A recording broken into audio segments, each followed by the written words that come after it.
कमलाकुचूचुककुङ्कमतो नियतारुणितातुलनीलतनो कमलायतलोचनलोकपते विजयी भव वेङ्कटशैलपते सचतुर्मुख षण्मुख पञ्चमुख प्रमुखाखिल दैवतमौलिमणे शरणागत वत्सल सारनिधे परिपालय मां वृषशैलपते अतिवेलतया तव दुर्विषहैरनुवेलकृतैरपराधशतैः हरितं त्वरितं वृषशैलपते परया कृपया परिपाहि हरे अधिवेङ्कटशैलमुदारमते रञ्जताभिमताधिकदानरता परदेवतया गदितानि गमै कमलादयितान्न परङ्कलये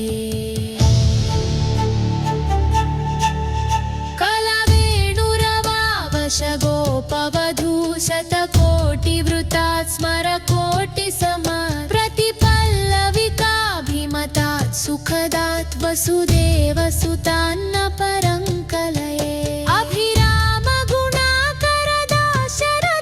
जगदेकधनुर्धरधीरमते रघुनायक राम रमेश विभो वरदो भव देवदया जलधे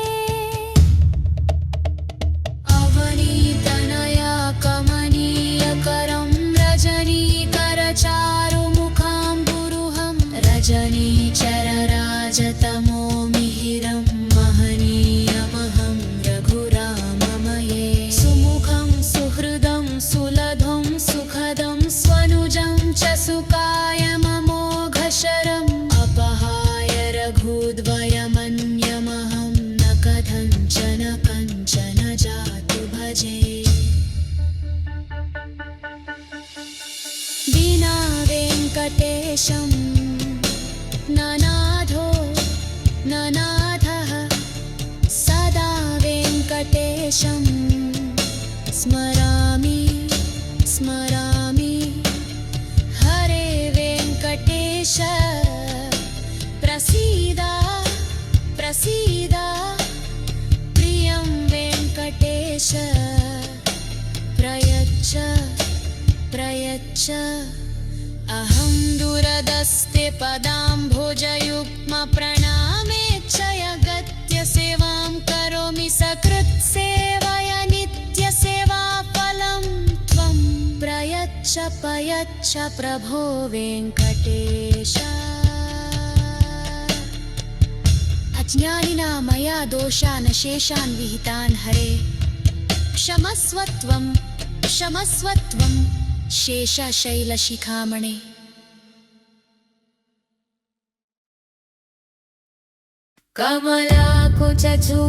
कमलाकुचूचुककुङ्कमतो नियतारुणितातुलनीलतनो कमलायतलोचनलोकपते विजयी भव वेङ्कटशैलपते सचतुर्मुख षण्मुख पञ्चमुख प्रमुखाखिल दैवतमौलिमणे शरणागत वत्सल सारनिधे परिपालय मां वृषशैलपते अतिवेलतया तव दुर्विषहैरनुवेलकृतैरपराधशतैः हरितं त्वरितं वृषशैलपते परया कृपया परिपाहि हरे अधिवेङ्कटशैलमुदारमते रञ्जताभिमताधिकदानरता परदेवतया गदितानि गमै कमलादयितान्न परङ्कलये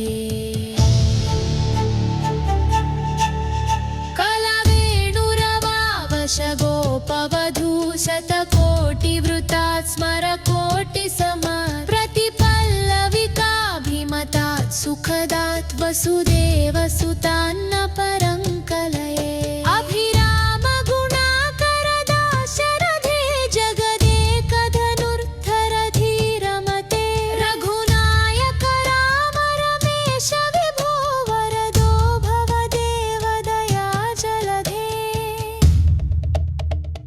अवनी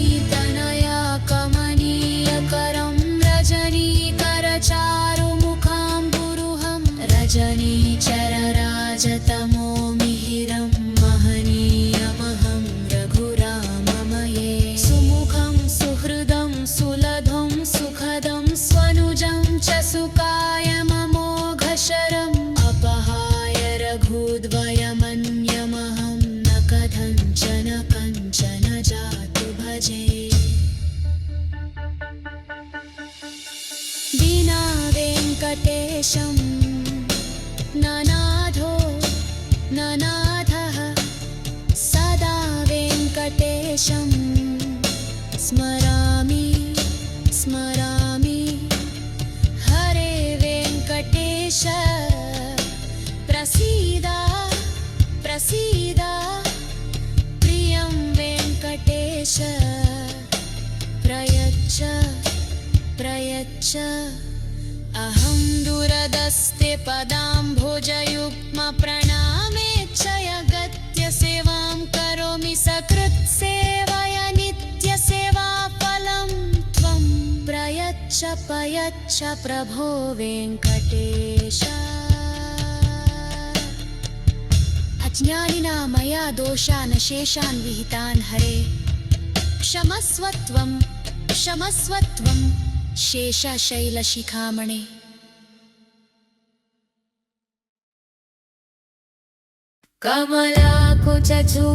कमलाकुचूचुककुङ्कमतो नियतारुणितातुलनीलतनो कमलायतलोचनलोकपते विजयी भव वेङ्कटशैलपते सचतुर्मुख षण्मुख पञ्चमुख प्रमुखा किल दैवतमौलिमणे शरणागतवत्सलसारनिधे परिपालय मां वृषशैलपते अतिवेलतया तव दुर्विषहैरनुवेलकृतैरपराधशतैः हरितं त्वरितं वृषशैलपते परया कृपया परिपाहि हरे अधिवेङ्कटशैलमुदारमते रञ्जताभिमताधिकदानरता परदेवतया गदितानि गमै कमलादयितान्न परङ्कलये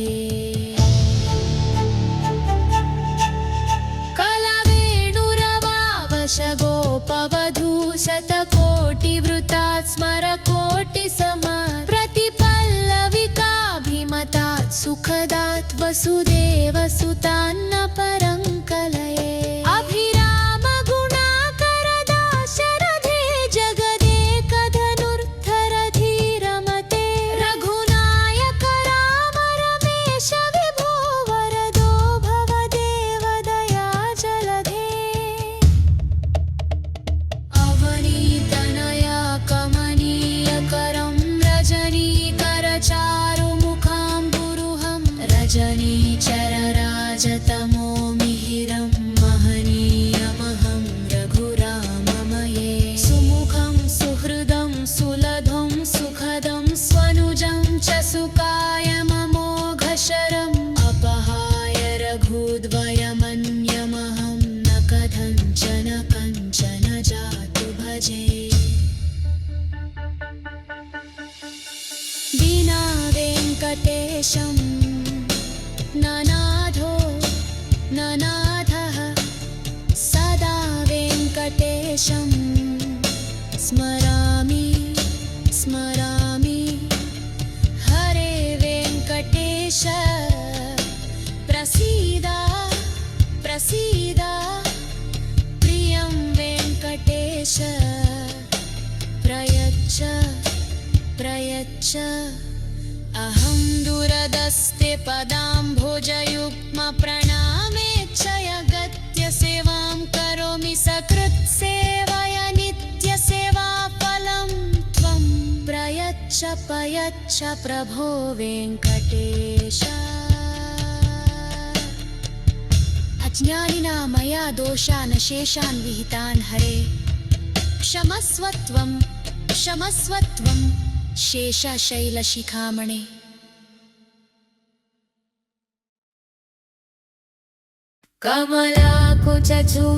कमलाकुचूचुककुङ्कमतो नियतारुणितातुलनीलतनो कमलायतलोचनलोकपते विजयी भव वेङ्कटशैलपते सचतुर्मुख षण्मुख पञ्चमुख प्रमुखा किल दैवतमौलिमणे शरणागतवत्सलसारनिधे परिपालय मां वृषशैलपते अतिवेलतया तव दुर्विषहैरनुवेलकृतैरपराधशतैः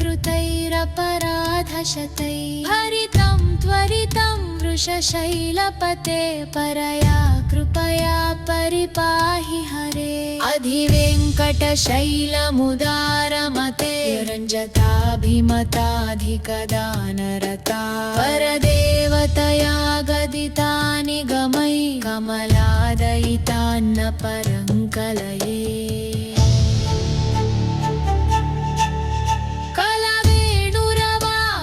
गोपवधू शतकोटिवृतात् स्मरकोटिसमात् प्रतिपल्लविकाभिमतात् सुखदात् वसुदेवसुतान्न परङ्कलये अभिराम गुणाकरदाशरथे जगदेकधनुर्धरधीरमते रघुनायक राम रमेश विभो वरदो भवदेव दया जलधे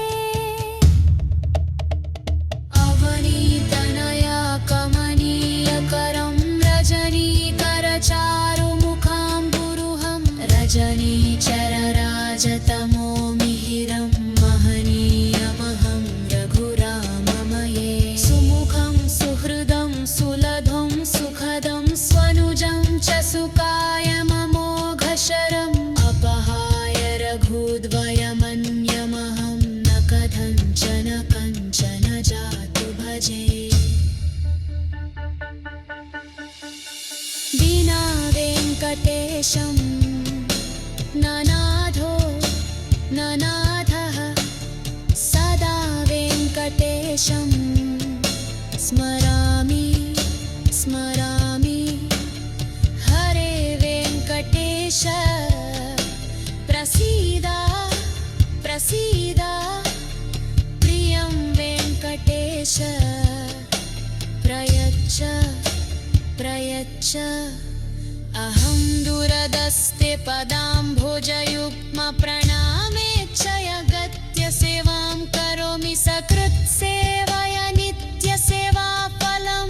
त्वं प्रयच्छ प्रयच्छ प्रभो वेङ्कटेश अज्ञानिना मया दोषान् शेषान् विहितान् हरे क्षमस्व त्वं शेषशैलशिखामणे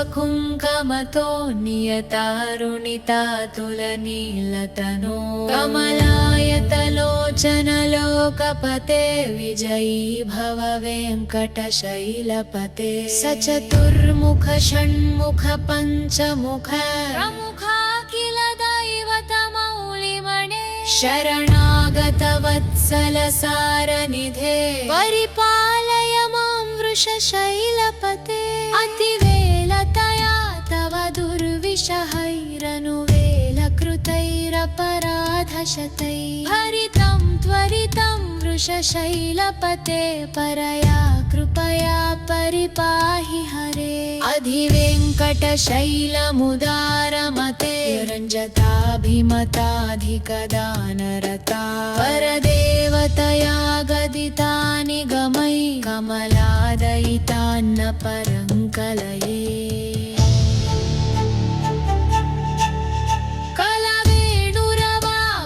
गोपवधू शतकोटिवृतात् स्मरकोटिसमात् प्रतिपल्लविकाभिमतात् सुखदात् वसुदेवसुतान्न परङ्कलये अभिराम गुणाकरदाशरथे जगदेकधनुर्धरधीरमते रघुनायक राम रमेश विभो वरदो भवदेव दया जलधे कमनीयकरं रजनीकरचारुमुखाम्बुरुहं रजनीचरराजतमो मिहिरं महनीयमहं रघुराममये सुमुखं सुहृदं सुलभं सुखदं स्वनुजं च सुकायममोघशरम् अपहाय रघुद्वयमन्यमहं न कथञ्चन कञ्चन जातु भजे विना वेङ्कटेशं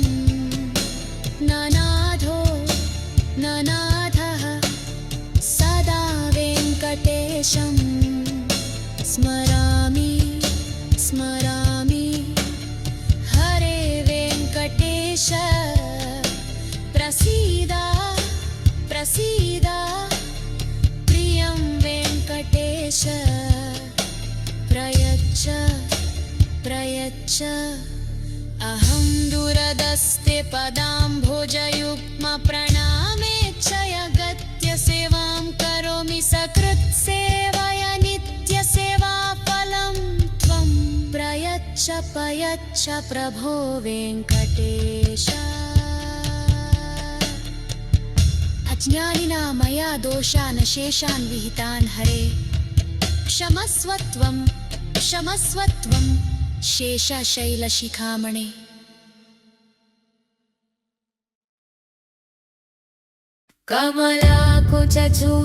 कमलाकुचूचुककुङ्कमतो नियतारुणितातुलनीलतनो कमलायतलोचनलोकपते विजयी भव वेङ्कटशैलपते सचतुर्मुख षण्मुख पञ्चमुख प्रमुखाखिल दैवतमौलिमणे शरणागतवत्सलसारनिधे परिपालय मां वृषशैलपते अतिवेलतया तव दुर्विषहैरनुवेलकृतैरपराधशतैः हरितं त्वरितं वृषशैलपते परया कृपया परिपाहि हरे अधिवेङ्कटशैलमुदारमते रञ्जताभिमताधिकदानरता परदेवतया गदितानि गमै कमलादयितान्न परङ्कलये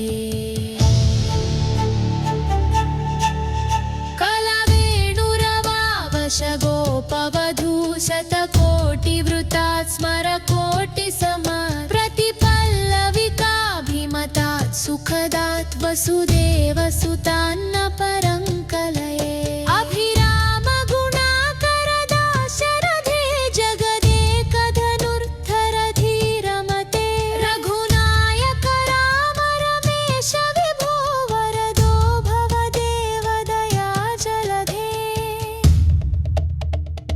अवनीतनया कमनीयकरं रजनीकरचारुमुखाम्बुरुहं रजनीचरराजतमो मिहिरं महनीयमहं रघुराममये सुमुखं सुहृदं सुलभं सुखदं स्वनुजं च सुकायममोघशरम् अपहाय रघुद्वयमन्यमहं न कथञ्चन कञ्चन जातु भजे विना वेङ्कटेशं ननाथो ननाथः सदा वेङ्कटेशं स्मरामि स्मरामि हरे वेङ्कटेश प्रसीद प्रसीद प्रियं वेङ्कटेश प्रयच्छ प्रयच्छ अहं दूरदस्ते पदाम्भोजयुग्मप्रणामेच्छयगत्य सेवां करोमि सकृत्सेवया नित्यसेवाफलं त्वं प्रयच्छ प्रयच्छ प्रभो वेङ्कटेश अज्ञानिना मया दोषान् शेषान् विहितान् हरे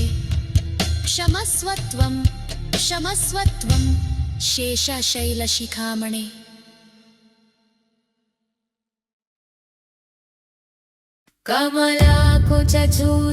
कमलाकुचूचुककुङ्कमतो नियतारुणितातुलनीलतनो कमलायतलोचनलोकपते विजयी भव वेङ्कटशैलपते सचतुर्मुख षण्मुख पञ्चमुख प्रमुखाखिल दैवतमौलिमणे शरणागतवत्सलसारनिधे परिपालय मां वृषशैलपते अतिवेलतया तव दुर्विषहैरनुवेलकृतैरपराधशतैः हरितं त्वरितं वृषशैलपते परया कृपया परिपाहि हरे अधिवेङ्कटशैलमुदारमते रञ्जताभिमताधिकदानरता परदेवतया गदितानि गमै कमलादयितान्न परङ्कलये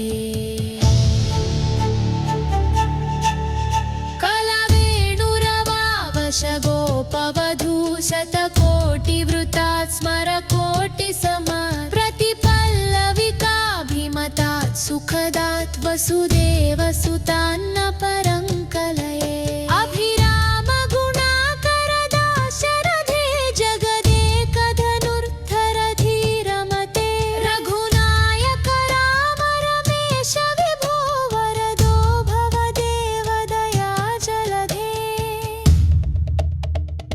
अवनीतनया कमनीयकरं रजनीकरचारुमुखाम्बुरुहं रजनीचरराजतमो मिहिरं महनीयमहं रघुराममये सुमुखं सुहृदं सुलभं सुखदं स्वनुजं च सुकायममोघशरम् अपहाय रघुद्वयमन्यमहं न कथञ्चन कञ्चन जातु भजे विना वेङ्कटेशं ननाथो ननाथः सदा वेङ्कटेशं स्मरामि स्मरामि हरे वेङ्कटेश प्रसीद प्रसीद प्रियं वेङ्कटेश प्रयच्छ प्रयच्छ अहं दुरदस्ते पदाम्भोजयुग्मप्रणामेच्छयगत्य सेवां करोमि सकृत्सेवया नित्यसेवाफलं त्वं प्रयच्छ प्रयच्छ प्रभो वेङ्कटेश अज्ञानिना मया दोषान् शेषान् विहितान् हरे क्षमस्वत्वं क्षमस्वत्वं शेषशैलशिखामणे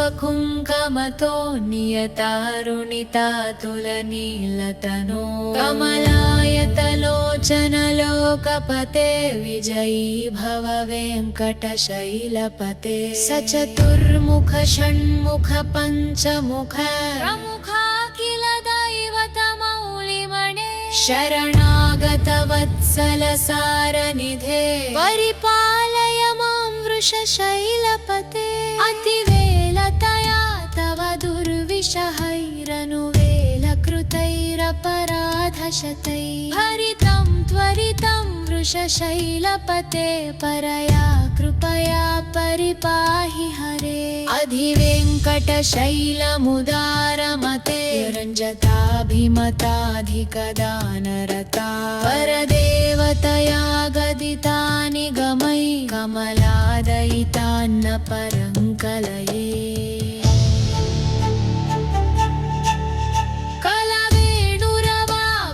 गोपवधू शतकोटिवृतात् स्मरकोटिसमात् प्रतिपल्लविकाभिमतात् सुखदात् वसुदेवसुतान्न परङ्कलये अभिरामगुणाकरदाशरथे जगदेकधनुर्धरधीरमते रघुनायक राम रमेश विभो वरदो भवदेवदया जलधे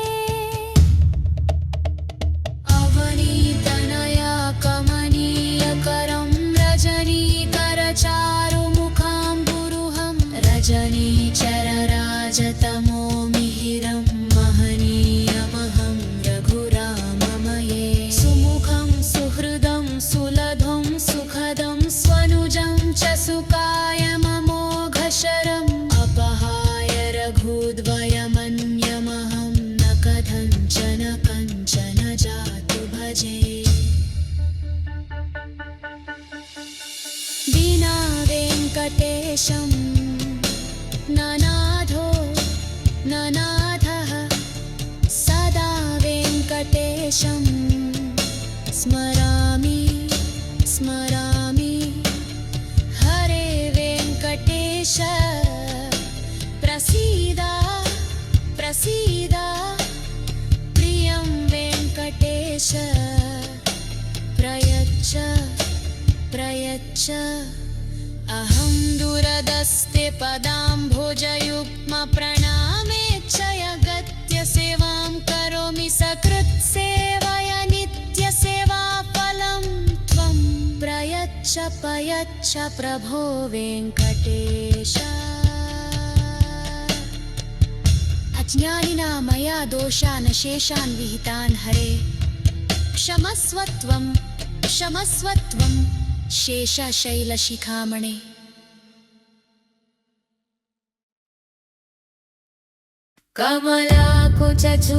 कमलाकुचूचुककुङ्कमतो नियतारुणितातुलनीलतनो कमलायतलोचनलोकपते विजयी भव वेङ्कटशैलपते सचतुर्मुख षण्मुख पञ्चमुख प्रमुखा किल दैवतमौलिमणे शरणागतवत्सलसारनिधे परिपालय मां वृषशैलपते अतिवेलतया तव दुर्विषहैरनुवेलकृतैरपराधशतैः हरितं त्वरितं वृषशैलपते परया कृपया परिपाहि हरे अधिवेङ्कटशैलमुदारमते रञ्जताभिमताधिकदानरता परदेवतया गदितानि गमै कमलादयितान्न परङ्कलये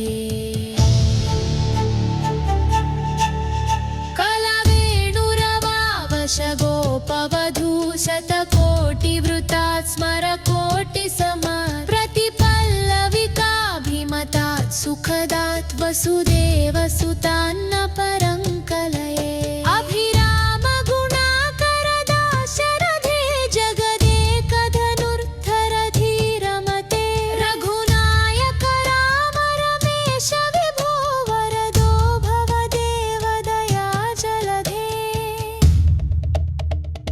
अवनीतनया कमनीयकरं रजनीकरचारुमुखाम्बुरुहं रजनीचरराजतमो मिहिरं महनीयमहं रघुराममये सुमुखं सुहृदं सुलभं सुखदं स्वनुजं च सुकायममोघशरम्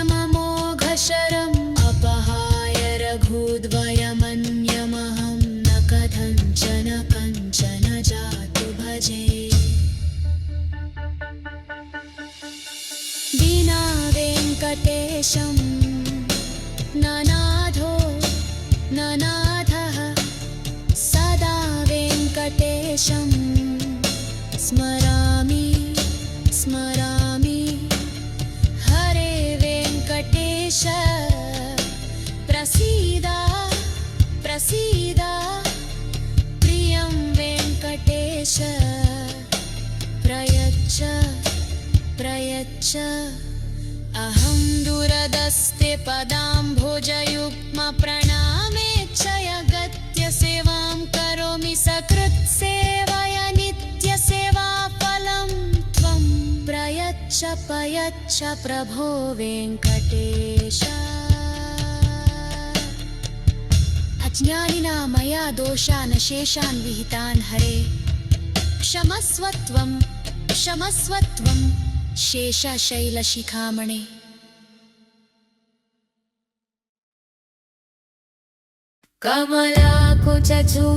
कमलाकुचूचुककुङ्कमतो नियतारुणितातुलनीलतनो कमलायतलोचनलोकपते विजयी भव वेङ्कटशैलपते सचतुर्मुख षण्मुख पञ्चमुख प्रमुखा किल दैवतमौलिमणे शरणागतवत्सलसारनिधे परिपालय मां वृषशैलपते अतिवेलतया तव दुर्विषहैरनुवेलकृतैरपराधशतैः हरितं त्वरितं वृषशैलपते परया कृपया परिपाहि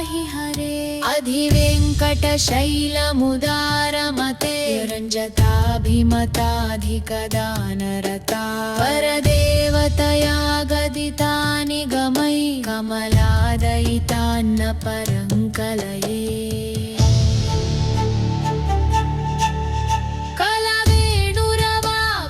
गोपवधू शतकोटिवृतात् स्मरकोटिसमात् प्रतिपल्लविकाभिमतात् सुखदात् वसुदेवसुतान्न परङ्कलये अभिराम गुणाकरदाशरथे जगदेकधनुर्धरधीरमते रघुनायक राम रमेश विभो वरदो भवदेव दयाजलधे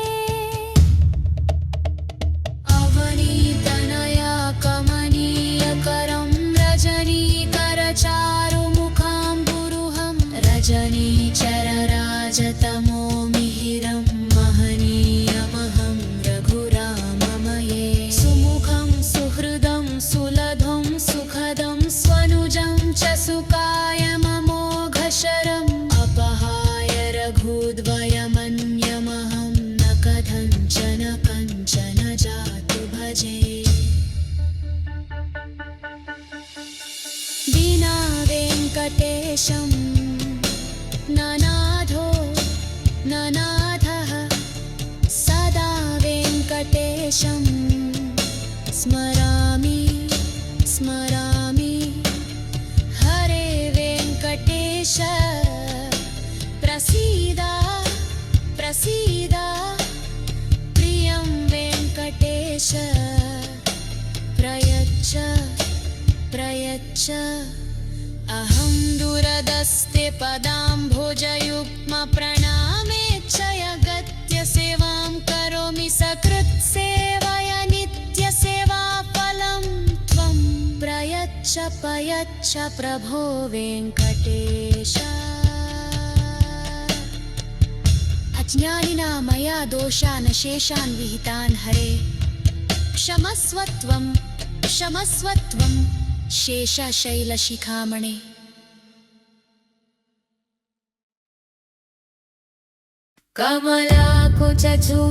कमलाकुचूचुककुङ्कमतो नियतारुणितातुलनीलतनो कमलायतलोचनलोकपते विजयी भव वेङ्कटशैलपते सचतुर्मुख षण्मुख पञ्चमुख प्रमुखा किल दैवतमौलिमणे शरणागतवत्सलसारनिधे परिपालय मां वृषशैलपते अतिवेलतया तव दुर्विषहैरनुवेलकृतैरपराधशतैः हरितं त्वरितं वृषशैलपते परया कृपया परिपाहि हरे अधिवेङ्कटशैलमुदारमते रञ्जताभिमताधिकदानरता परदेवतया गदितानि गमै कमलादयितान्न परङ्कलये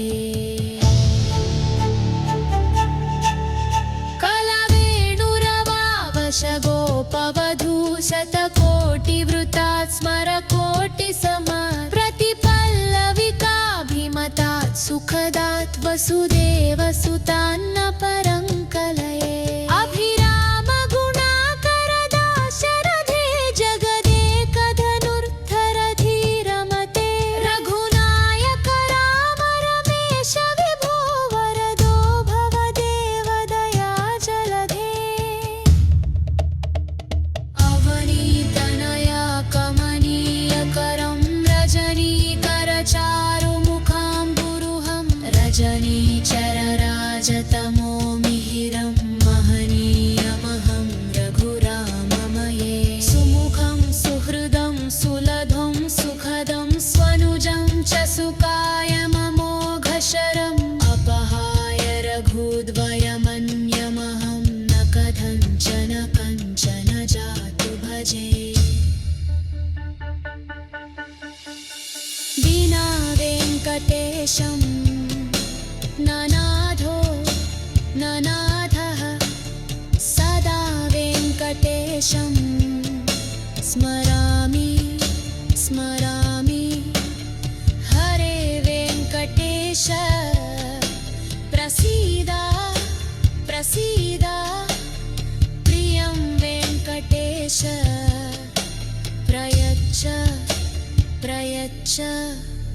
अहं दूरदस्ते पदाम्भोजयुग्मप्रणामेच्छयगत्य सेवां करोमि सकृत्सेवया नित्यसेवाफलं त्वं प्रयच्छ प्रयच्छ प्रभो वेङ्कटेश अज्ञानिना मया दोषान् शेषान् विहितान् हरे क्षमस्व त्वं शेषशैलशिखामणे।